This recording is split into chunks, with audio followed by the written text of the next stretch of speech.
Hey everyone, it's Linda with Embroidery Legacy. In this Font Magic video, I'm going to show you how to combine ESA glyphs and text, add outlines and offsets, and some puff stuff so you can add loft and dimension to your designs. Come on, let's get started.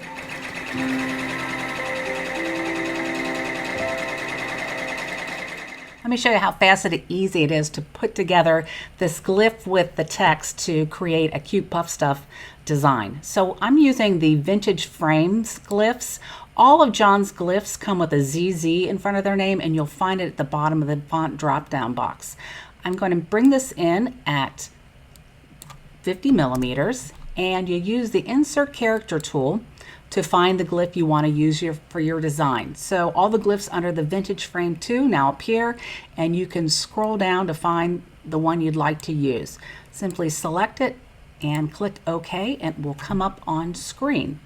Next, we want to add the text, and for this design we're using Gentle Air. So you can start typing the name Gentle Air in the font box and it will find it for you. I'm going to bring in the text for this design at 35 millimeters, and in the enter text box just type in your name, or in this case I'm typing in Legacy, Legacy, and hit enter.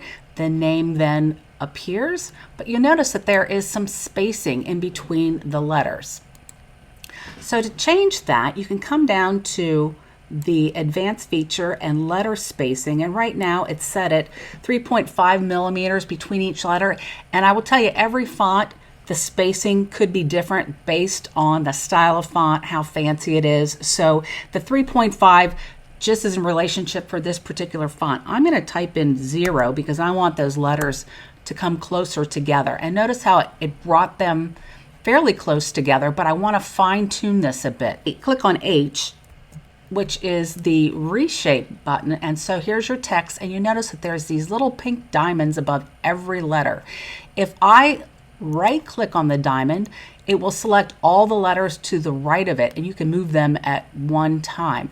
If you left click on the letter, say on the letter C, and it will only select the C, so you can move the C where you want to. So you've got two options as far as moving all the letters around by how you want to arrange them when you see them.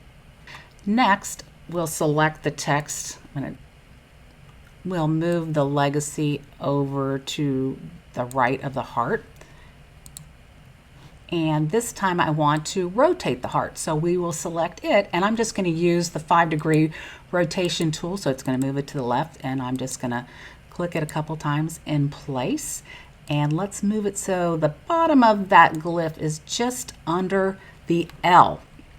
I'm also going to hit the Reshape on this glyph as well, and I'm going to move the stop point, which is right here, and I put it right under the last part of this glyph. So when we select the Legacy now, I'm going to move the start point on it, and when I double clicked on the letter, and notice how that you can actually reshape the nodes of the particular letter.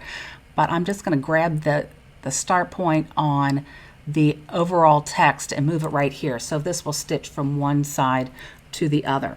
Now we want to select all of it and go under the Create Layout options and select Create Outlines and Offsets. So we will select this, and right now I'm going to have an offset. So I want to make sure that the Object Outlines is not selected, and we want the Offset Outline selected.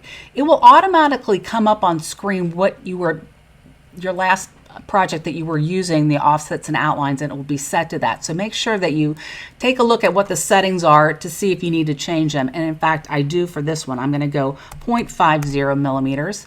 I want to have 4 offsets, and let's change this color right here so that we can see it. And I want to include the holes. Here's also the corner round. It will go around corners, and it will notice if there's a sharp point or a curve point. And because there's some sharp and curve points, we're going to select this option, and we'll say OK. It takes a second for it to generate the stitches, and notice how you have the offset going around our glyph and our text. we'll have this stitch first in the stitching order. So if we select it, and I went under colors here, so that way you can grab all those offsets at one time, versus if you came in here, notice how they're all individual pieces and it would take forever. So come under colors, grab it, and I'm just going to click the up arrow, and now the offset will stitch first. Then we'll lay down the puff stuff and we'll have it stitch the text, and we're going to create a triple run with this too. So I'm going to change the legacy. Let's make this dark blue.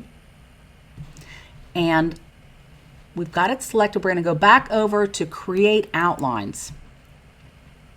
And this time we're going to turn off offsets and we're going to turn on the object outlines, which is a triple run. And we'll say OK. Now you've got a triple run going around all of the letters, and I like to double check the length of my triple run. And I have it set at 2.5 millimeters. I'm going to increase the variable run length on this to 1.25. It gets a little bit longer stitch, and I think it looks prettier when it stitches out for this particular instance. So I've got the legacy here. I'm in the triple run. I'm also going to duplicate it, so I can just click duplicate right here so it will stitch twice. And one final adjustment I want to make, I want to click on this design and have my underlay, so it's going to stitch a zigzag and an edge run, and this will give nice crisp clean lines to the edge of our design. So here's edge run right here. So that's how fast it was to create this design. You're going to save it as your machine file, and then you're going to take it to your machine. You'll stitch the offset, then you'll lay down the puff stuff, then you'll stitch your satin stitch and the triple run. No special adjustments need to be made when using puff stuff, unlike if you were using 3D foam.